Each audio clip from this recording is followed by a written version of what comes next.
Good good morning बच्चों।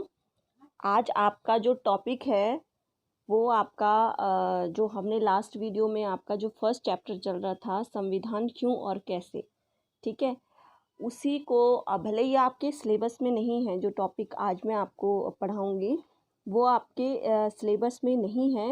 मतलब हल्का फुल्का थोड़ा सा दे रखा है 2-3 पॉइंट, लेकिन मुझे लगा कि मैं आपको थोड़ा इसकी डिटेल बताऊं, ताकि आप कोई मतलब 12th के बाद अगर कोई कॉम्पिटिटिव एग्ज़ाम दो तो वहाँ ये चीज़ आपको एक ग्राउंड की तरह हेल्प करे, ठीक है, एक बेस की तरह आपकी हेल्प करे। क्लियर? तो मैं यहाँ पे थोड़ा सा संविधान निर्माण की ऐतिहासिक पृष्ठभूमि, ठीक है, कि संविधान जो हमारा बना 1950 में, 26 जनवरी 1950 को जो हमारा संविधान लागू हुआ, उसके पीछे की हिस्ट्री क्या है, ठीक है, उसके मतलब कब, वो कौन सा ऐसा कानून था जो सबसे पहले ये प्रूव करता है कि मतलब संविधान बनना चाहिए इंडिया में, ठीक है, किसने इस चीज़ को सबसे पहले प्रमोट किया कि इंडिया में संविधान बनना चाहिए, ठीक है। तो चलिए स्टार्ट करते हैं आज का वीडियो। तो जैसे कि आपको दिखाई दे रहा है ये फर्स्ट पॉइंट, तो देखिए सबसे पहले क्या था कि जो ब्रिटिश इंडिया था, ठीक है, आप जानते हो कि 1600 ईस्वी में जो ईस्ट इंडिया कंपनी थी वो भारत में व्यापार करने के उद्देश्य से आई थी, ठीक है, लेकिन धीरे धीरे उसने व्यापार के बजाय भारत के राजनीतिक सामाजिक मामलों में भी हस्तक्षेप करना स्टार्ट कर दिया, ठीक। तो फिर कंपनी का वर्चस्व भारत के राजनीतिक, व्यापारिक, सामाजिक मतलब सभी पहलुओं पर पड़ने लग गया। तो इससे क्या हुआ कि जो ब्रिटिश सरकार थी, ठीक है, वो तो ईस्ट इंडिया कंपनी तो सिर्फ एक कंपनी थी, ठीक है, तो जो ब्रिटिश सरकार थी, ब्रिटिश सरकार को ये लगा कि एक कंपनी ही क्यों, क्योंकि भारत उस समय बहुत संपूर्ण था, मतलब सोने की चिड़िया कहा जाता था, बहुत धन संपदा थी यहाँ पर।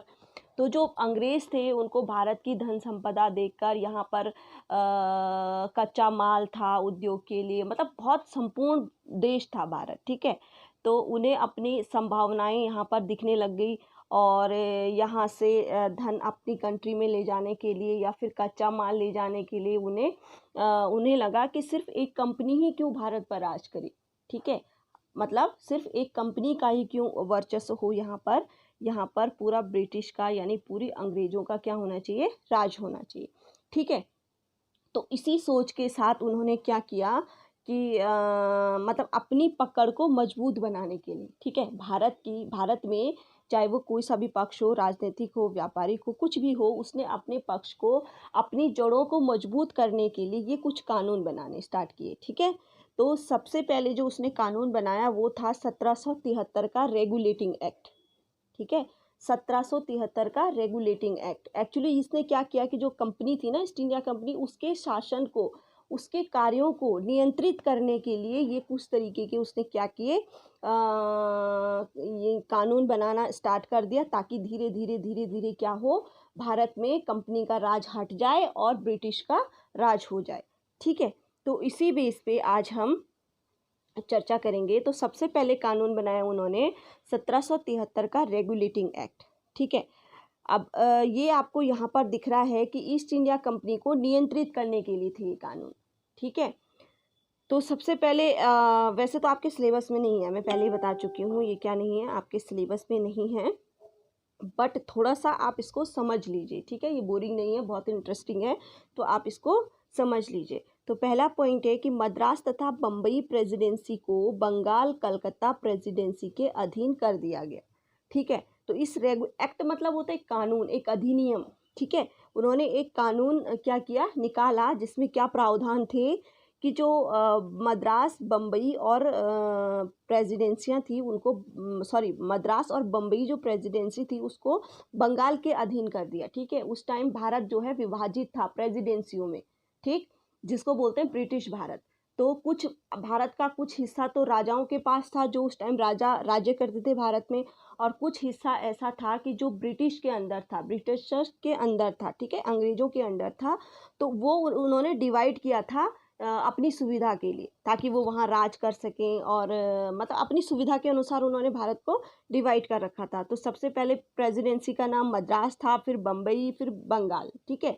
तो इस अधिनियम में क्या लगा उन्हें कि मद्रास और बम्बई को उन्होंने मिला करके बंगाल में क्या कर दिया, कन्वर्ट, मतलब एक साथ कर दिया, ठीक है, बंगाल में ही मिला दिया। अब ये तीनों प्रेसिडेंसियाँ क्या हो गई, एक ही हो गई।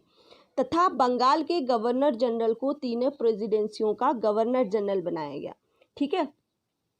तो जो बंगाल का गवर्नर जनरल बना, उसको तीनों प्रेसिडेंसियों का क्या बना दिया, सिंगल गवर्नर जनरल बना दिया। इट मीन्स कि जो बंगाल का गवर्नर जनरल होगा वो मतलब उसके बनाए हुए रूल नियम जो भी थे वो किसको करेगा, अब किसको कंट्रोल करेगा, तीनों प्रेसिडेंसियों को कंट्रोल करेगा, ठीक है।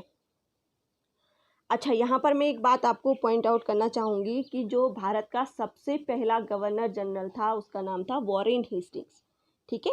Warren Hastings was the first governor general of India, ठीक है। तो वैसे मैं अब ये टॉपिक्स आपको ना बहुत शॉर्ट में बताऊंगी, ठीक है, बहुत शॉर्ट में, ताकि आपका एक बेस क्लियर हो सके आगे की जर्नी के लिए, ठीक है। जैसे एक स्टोरी होती है ना, तो हमने संविधान में पढ़ लिया कि संविधान क्या होता है, संविधान हमारे लिए क्यों आवश्यक है। और जब हम जानते हैं कि हमारा संविधान बना हुआ है तो हमें एक बार उसका ऐतिहासिक पृष्ठभूमि के बारे में भी नॉलेज होना चाहिए कि किस तरीके से हमारा संविधान बन के तैयार हुआ, और उस क्या क्या ऐसे पहलू थे जिसने मतलब संविधान बनाने को, मतलब हमारे नेताओं को प्रेरणा दी, ठीक है। तो इसी में जो थर्ड पॉइंट है आपका वो है 1774 में कलकत्ता में एक उच्च न्यायालय की स्थापना की गई, ठीक है। कलकत्ता में एक उच्च न्यायालय की स्थापना की गई और वो भारत में सबसे पहला उच्च न्यायालय था, क्लियर। और इसके जो मुख्य न्यायाधीश थे उनका नाम बता देती हूँ, सर एलिजा इम्पी। उनका नाम क्या था, सर एलिजा इम्पी, ठीक है। तो इन शॉर्ट मैं कह सकती हूँ कि इस एक्ट के द्वारा कंपनी के कार्यों में ब्रिटिश संसद का हस्तक्षेप व नियंत्रण आरंभ हुआ, ठीक है।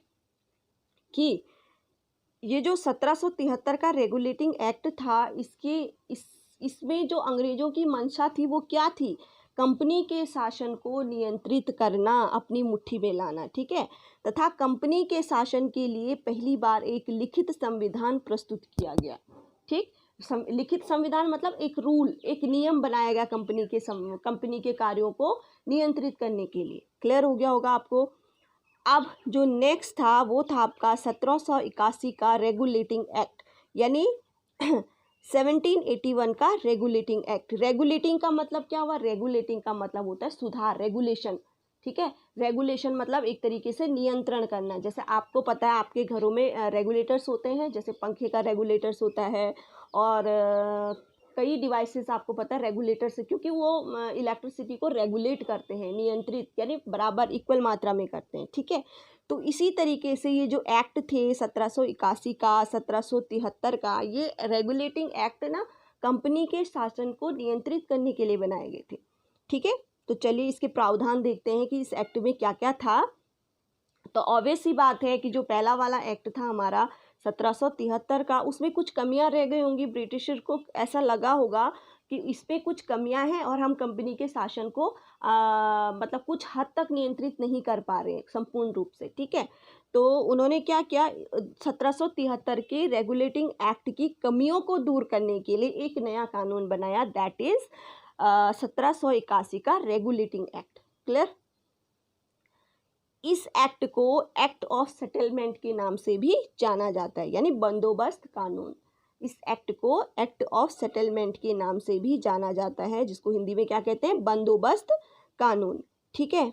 अब इसने देखिए जो 1774 में जो उच्च न्यायालय बना था, यहाँ पर क्या किया उसने क्या किया कि उस न्यायालय के कानूनों को भी क्या किया, नियंत्रित करना स्टार्ट कर दिया, उसका दायरा कम करना स्टार्ट कर दिया, ठीक है। तो एक प्लस पॉइंट ये थी भारतीयों के लिए इस कानून में कि कानून बनाते तथा उसका क्रियान्वयन करते समय भारतीयों के सामाजिक तथा धार्मिक रीति रिवाजों का सम्मान करने का निर्देश दिया गया, ठीक है। ये 1781 का जो रेगुलेटिंग एक्ट था, इसमें अंग्रेजों ने यानी जो ब्रिटिश संसद थी उसने भारतीयों के प्रति एक सहानुभूति दिखाई कि भाई जब आप जो भी कानून बनाओगे भारतीयों के लिए तो उसमें आप क्या करोगे, उनके धार्मिक और सामाजिक रीति रिवाज हैं जो भारतीयों के, उनका सम्मान करोगे। ठीक है, ये इसमें एक प्रावधान था। लेकिन ये एक जो सहानुभूति थी ना, इसके पीछे भी क्या था, इसके पीछे भी उनका एक ऐसा मकसद था कि जिससे वो भारतीयों के दिलों में मतलब एक जैसे कहते हैं ना झूठी सहानुभूति, वो सहानुभूति डाल सकें और धीरे धीरे धीरे धीरे भारत में प्रवेश कर सकें। ठीक है, तो नेक्स्ट देखिए, इसमें राजस्व वसूली के मामलों को न्यायालय के अधिकार से बाहर कर दिया गया। और राजस्व क्या होता है, जैसे टैक्स वगैरह होते हैं ना, तो टैक्सेस का जो वसूली का काम था यानी जो मनी से रिलेटेड काम था वो उसने क्या किया, न्यायालय के क्षेत्राधिकार से बाहर कर दिए। ठीक है, तो न्यायालय अब इसमें कुछ नहीं कर सकता था, इसमें डायरेक्ट जो ब्रिटिश संसद थी यानी जो ब्रिटिश का कानून था वही इसमें हस्तक्षेप कर सकता था। क्लियर? आई होप आपको ये टॉपिक समझ में आ गया होगा। अब चलते हैं नेक्स्ट पेज की तरफ। तो नेक्स्ट जो एक्ट है आपका वो है पिट्स इंडिया एक्ट। इस एक्ट को किस नाम से जानते हैं, पिट्स इंडिया एक्ट के नाम से, 1784। ठीक है, तो इस एक्ट के दौरान सबसे पहले क्या हुआ कि कंट्रोल बोर्ड की स्थापना की गई। ठीक है, कंट्रोल से आप समझ गई, नियंत्रक बोर्ड। तो एक ऐसा कंट्रोल बोर्ड जो कि कंपनी के, ठीक है, कंपनी के राजनीतिक और व्यापारिक कार्यों को कंट्रोल कर सके, तो ऐसा एक बोर्ड बनाया गया। ठीक, कंपनी के राजनीतिक व व्यापारिक कार्यों को पृथक पृथक कर दिया गया।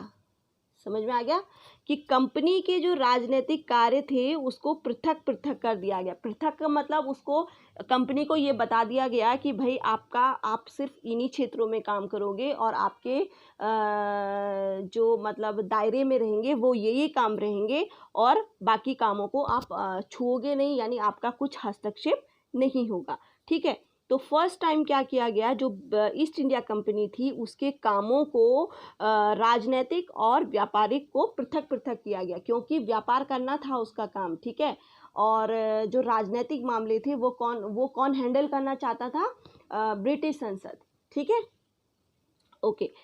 नेक्स्ट है कि कंपनी के अधीन वाले क्षेत्रों को ब्रिटिश आधिपत्य क्षेत्र कहा जाने लगा। देखो कितनी बड़ी बात आ गई यहाँ पर कि जो कंपनी के अधीन क्षेत्र थे उस टाइम, ठीक है, कंपनी के अधीन जो क्षेत्र थे, ईस्ट इंडिया कंपनी के अधीन जो भारतीय क्षेत्र थे, उनको अब क्या नाम दिया जाने लगा, उनको नाम दिया जाने लगा ब्रिटिश आधिपत्य क्षेत्र, यानी वो अब ब्रिटिश संसद के या ब्रिटिशर्स के अंडर आ गए थे।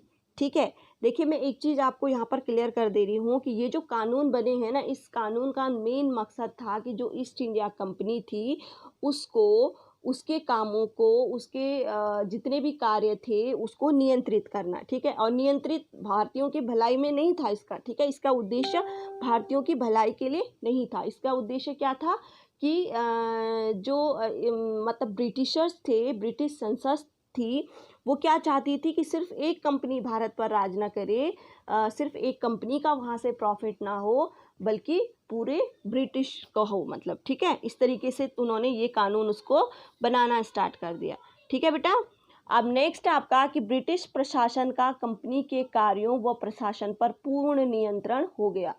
कि जो ब्रिटिश प्रशासन था, ब्रिटिश प्रशासन मीन्स जो रानी एलिजाबेथ थी वहाँ की, उसका जो संसद थी उनकी वहाँ पर, तो उनका क्या हो गया, डायरेक्ट मतलब वो पूरा हस्तक्षेप कर सकते थे, तो उनका डायरेक्ट कंपनी के प्रशासन पर पूर्ण नियंत्रण हो गया। ठीक है, अब वो कंपनी में अपनी मर्जी से किसी को भी रख सकते थे, कंपनी में मतलब अपनी तरीके से काम करा सकते थे। ठीक है, तो नेक्स्ट एक्ट है, इसी नेक्स्ट कानून है जो इसी के संदर्भ में, वो है आपका 1833 का चार्टर एक्ट। ठीक है, अब ये भी एक कानून है। इसके तहत क्या किया गया, देखो, बंगाल के गवर्नर जनरल को भारत का गवर्नर जनरल कहा गया।